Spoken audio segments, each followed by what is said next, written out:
Venezia, nella prima domenica di Carnevale, il consigliere d'opposizione Martini, ricevuto dal prefetto, aveva scritto in una lettera come il sovraffollamento turistico rappresenti un rischio per l'incolumità pubblica.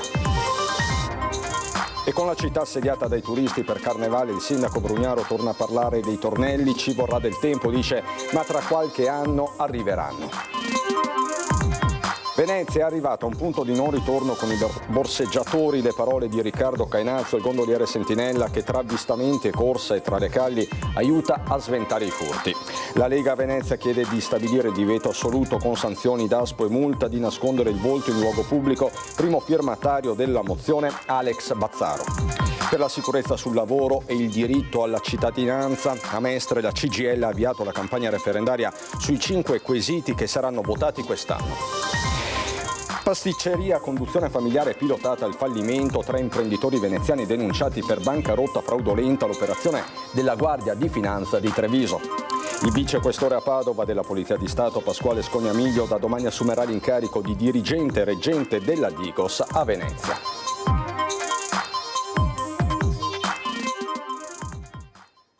Bentrovati, buonasera telespettatrici, telespettatori di Antenna. Tra i temi dell'ordine pubblico in primo piano per questa edizione veneziana dei nostri telegiornali, perché dopo la ressa a Rialto nella prima domenica di Carnevale il consigliere d'opposizione Martini è stato ricevuto dal prefetto di Venezia Darco Pellos. Il consigliere aveva scritto in una lettera come oramai il sovraffollamento turistico in laguna a Venezia rappresenti in determinati giorni un rischio per l'incolumità pubblica. Ci racconta tutto Filippo Fois.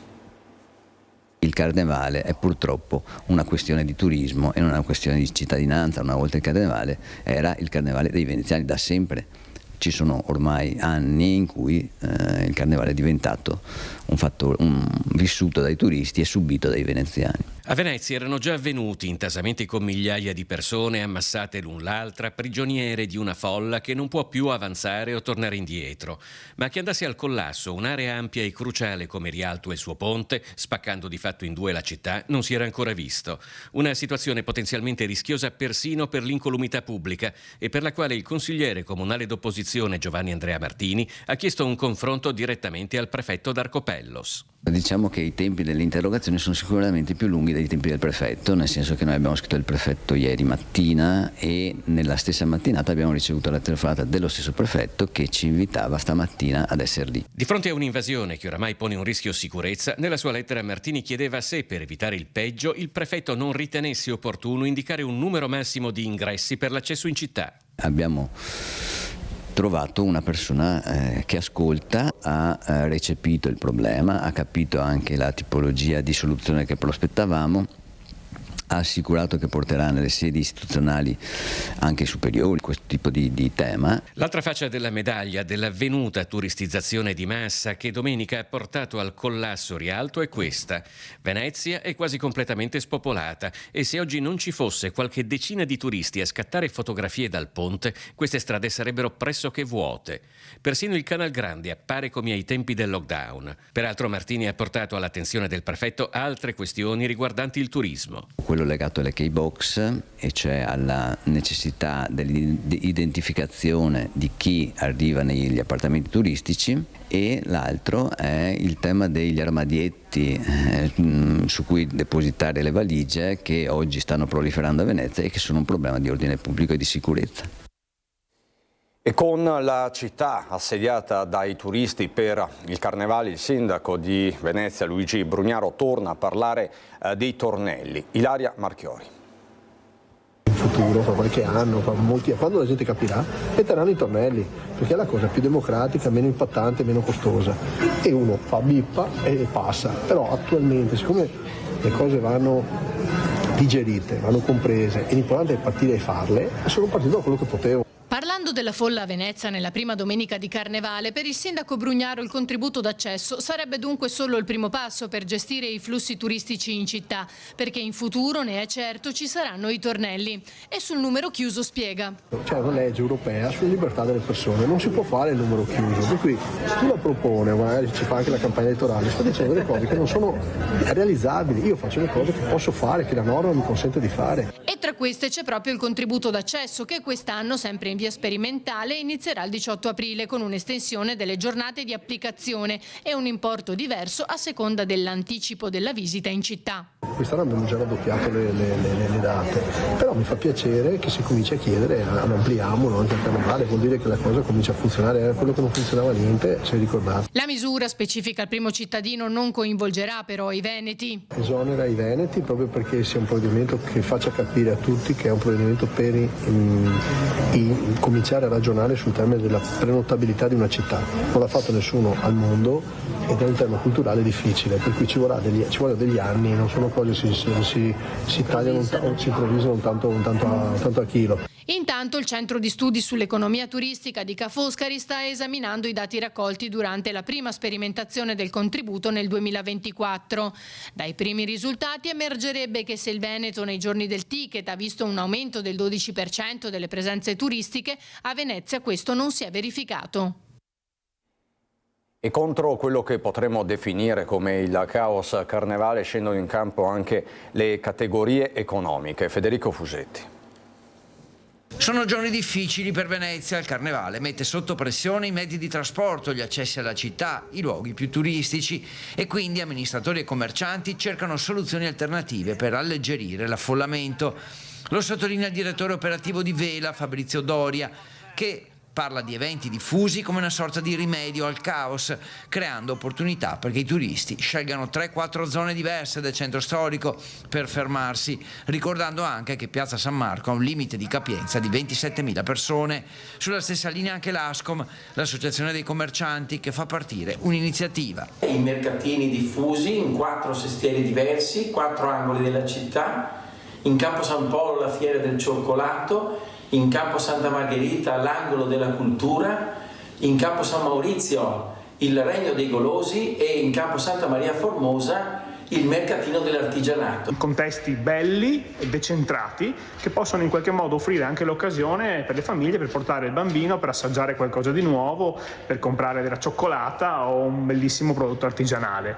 È una prima iniziativa in tal senso, l'edizione 0, e si valuterà il suo funzionamento per capire come riproporla anche nei prossimi anni. Si parte sabato 22 febbraio. Gli espositori saranno in tutto 40, suddivisi fra le 4 zone, con i maestri cioccolatieri, i libri per ragazzi, i prodotti gastronomici di tutta Italia e l'artigianato di qualità. E per distribuire ancora di più le presenze e ridurre gli affollamenti, ecco la pista di patinaggio a Campo San Polo e gli spettacoli artistici in Campo Santa Maria Formosa. La direttrice, che sarà più affollata, è chiaro, sarà tra la stazione e Rialto. Questa la vera sfida. Il fatto che 4 associazioni di categorie importanti presentino 4 mercatini a Venezia durante il carnevale e ci aiutino alla gestione dei flussi con un carnevale diffuso, con degli eventi di assoluta qualità, credo che sia anche un risultato e un punto di partenza, di arrivo e di partenza per un lavoro svolto in città. L'appuntamento è per sabato alle 10, l'inizio del mercatino che durerà fino alla fine di carnevale. Buon carnevale a tutti! E di una città arrivata a un punto di non ritorno parla Riccardo Cainazzo, il gondoliere sentinella che riconosce i borseggiatori e quando riesce li ferma pure. Stavo facendo il mio lavoro appunto vicino al ponte dell'Accademia e ho adocchiato questi borseggiatori che ormai conosco a memoria, che vicino al pontile del Vaporetto stavano puntando una signora che avrà avuto circa 75 anni, quindi indifesa. Da lì le ho seguiti un attimo con gli occhi e ho visto che appunto sono partiti con una carta di credito in mano. Da lì sono corso, come ha corso molto anche lui. Dopo circa 200 metri sono riuscito a fermarlo senza fargli niente. Si è fermato lui da solo perché ha visto che appunto correvo più di lui. Mi ha consegnato quello che aveva preso, la carta di credito. I borseggiatori che imperversano a Venezia ormai Riccardo Cainazzo, gondoliere e regatante, li riconosce a distanza e quando li vede in azione non esita a intervenire, proprio come ha fatto ieri mentre era sulla sua gondola. Una sentinella dei borseggi, anche perché il gondoliere conosce ogni angolo della città. I gondolieri, ripeto, sono sempre stati un po' i guardiani, sono sempre stati quella figura identificata che è stata identificata proprio per la divisa che hanno e per il mestiere millenario che fanno qui a Venezia, come persone che aiutano sempre, diciamo, sia la popolazione veneziana, sia i residenti e i turisti. Episodi da raccontare, purtroppo Riccardo ne ha molti, così come molta la rabbia nel constatare che i borseggiatori restino impuniti. Prima, bene o male, la situazione era un po' più tranquilla, almeno sembrava a me, però adesso gli ultimi 4-5 anni proprio un punto di non ritorno, secondo me, purtroppo. Sono dei criminali che vengono tutelati, non possiamo farci niente, più che fermare e sventare la rapina, altro non si può fare, neanche chiamando le forze dell'ordine, purtroppo. Gli appelli anche da Lady Pickpocket sono sempre gli stessi. Leggi più severe per queste persone, non c'è altro da fare. Leggi più severe, che siano donne, che siano uomini, bisogna fare qualcosa. C'è stata anche un'interpellanza fatta dalla Regione di mettere dei presidi sui pontili. Allora capisco la cartellonistica, ma ci sono dei pontili come Piazzale Roma, Ferrovia, Accademia, Fondamente 9, Calle Valaresso, che ci deve essere qualcuno a presidiare.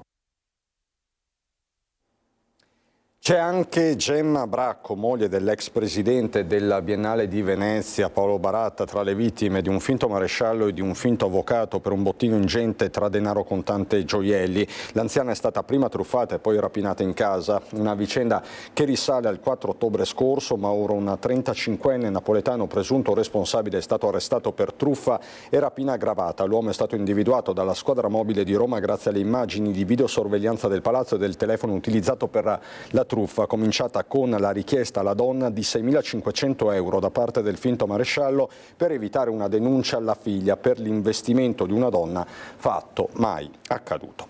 Sempre per la cronaca, pasticceria a conduzione familiare pilotata al fallimento, 3 imprenditori, tutti originari della provincia di Venezia, sono stati denunciati per bancarotta fraudolenta. L'operazione da parte della Guardia di Finanza di Treviso.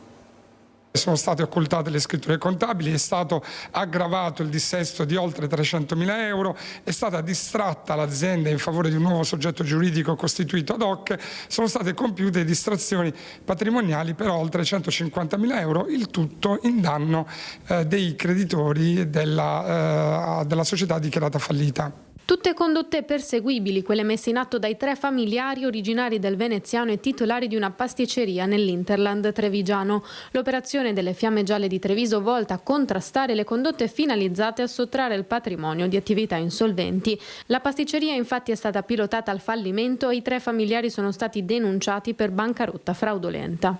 È stato creato un importante ammanco di cassa di 150.000 euro, giustificante in contabilità con delle causali di fantasia. Inoltre è stata costituita una nuova azienda ad hoc che ha proseguito l'attività economica della pasticceria nella medesima sede. Azienda costituita nel 2010 e dichiarata fallita nel 2022. Attività familiare che si è scoperto essere la prosecuzione di una precedente nata intorno ai primi anni 2000. È il classico sistema delle imprese apri e chiudi che vengono portate a cessazione una volta che viene accumulata una particolare entità dei debiti, soprattutto di natura tributaria e contributiva. L'impresa ha subito l'occultamento delle scritture contabili, così impedendo al curatore fallimentare di ricostruire la situazione economica, finanziaria e patrimoniale al momento del fallimento. Agita le acque della politica la mozione presentata in Consiglio Comunale dalla Lega, primo firmatario il capogruppo Alex Bazzaro. Si chiede di stabilire il divieto assoluto di coprire il volto nei luoghi aperti al pubblico, prevedendo una multa e anche il DASPO. Una proposta motivata dalla considerazione che la fede religiosa non può rappresentare un giustificato motivo per sfuggire alle norme che tutelano la sicurezza pubblica. Dura la risposta di Giovanni Andrea Martini, consigliere di opposizione del gruppo Tutta la città insieme, che giudica la richiesta della Lega vergognosa perché oltre che offendere culti e culture sposta l'attenzione e nasconde la propria incapacità di governo della città. Insomma, il dibattito è aperto, così come il dibattito è aperto anche sui quesiti referendari, sui quesiti che presto saranno sottoposti a referendum. È scattata la mobilitazione della CGIL anche nel veneziano. Lavoro, sicurezza, dignità, cittadinanza e democrazia sono le parole d'ordine attorno alle quali gravitano i 5 referendum proposti dalla CGIL, la cui data di voto non è ancora stata decisa, ma sarà comunque imminente. La campagna referendaria del sindacato in Veneto è iniziata ufficialmente con un'assemblea regionale al Teatro Corso di Mestre. Noi abbiamo bisogno di far votare le persone, mettere le persone, i cittadini, nelle condizioni di decidere della loro vita, dei loro diritti. A partire dal diritto al lavoro, a un lavoro che sia stabile, che sia dignitoso, che sia adeguatamente retribuito, che sia sicuro, perché questo è un paese in cui ci sono ancora troppi morti sul lavoro ed è una piaga inaccettabile. A Mestre si ascoltano testimonianze di lavoratrici e lavoratori strettamente legati ai temi del referendum: licenziamenti, appalti e subappalti, sicurezza sul lavoro, diritti di cittadinanza e una caratteristica sempre più tipica dell'occupazione in Veneto, la precarietà. Lo dicono gli ultimi dati anche di Veneto Lavoro, in cui purtroppo aumentano i contratti precari a termine somministrati, c'è molto part-time volontario e quindi abbiamo delle caratteristiche specifiche su cui noi dobbiamo intervenire con i referendum. All'Assemblea arriva il saluto del regista veneziano Andrea Segre, che ha recentemente diretto un film su Enrico Berlinguer. Una figura di politico, dice, che si sposa con la tutela del lavoro, della dignità e dei diritti proposta dai referendum. Berlinguer parla appunto della necessità di uscire dagli automatici meccanismi del mercato per dare dignità e giustizia. Le difficoltà dell'economia e le chiusure di aziende comportano inoltre conseguenze anche sui loro ex dipendenti. Ma oltre a perdere il posto di lavoro si perdono anche dei diritti acquisiti rispetto alla reintegra, quindi su questo non solo chi arriva nuovo nel mercato del lavoro non ha più i diritti che aveva precedentemente, ma anche chi lo perde e ne cerca un altro, e su questo tema la nostra regione sta soffrendo molto. Con il voto e in particolar modo con il voto a un referendum si possono cambiare le cose, ognuno di noi però deve fare la propria parte. È scomparso a Milano all'età di 78 anni l'ingegnere Alberto Scotti, che fino al 2009 per quasi 30 anni aveva portato avanti la progettazione del Mose. Fu richiamato poi nel gruppo di lavoro nel 2013 in tempo per vedere nell'ottobre del 2020 il battesimo della barriera che sta salvando Venezia dall'acqua alta. Apprezzato per la sua grande preparazione, l'ingegner Scotti era specializzato nella progettazione proprio di opere pubbliche. Il vicequestore della Polizia di Stato Pasquale Scognamiglio da domani assumerà l'incarico di dirigente reggente della Digos di Venezia, un incarico strategico. Entrato in servizio presso la Polizia di Stato nel gennaio 2011, ha preso parte a numerosi servizi di ordine pubblico. Da gennaio 2021 ha diretto l'ufficio Digos fino al luglio 2022, quando la direzione dell'ufficio è stata elevata a primo dirigente. In questo periodo ha diretto e partecipato alle indagini coordinate dalla Procura distrettuale antimafia e antiterrorismo di Venezia, che nel dicembre 2023 hanno portato all'arresto di un giovane di origine marocchina per apologia e istigazione a delinquere aggravati dalla finalità di terrorismo e addestramento con finalità di terrorismo internazionale. Ed è questa l'ultima notizia per l'edizione veneziana dei nostri telegiornali. Subito dopo la sigla vi ricordo c'è il meteo. Grazie davvero per l'attenzione, buona serata.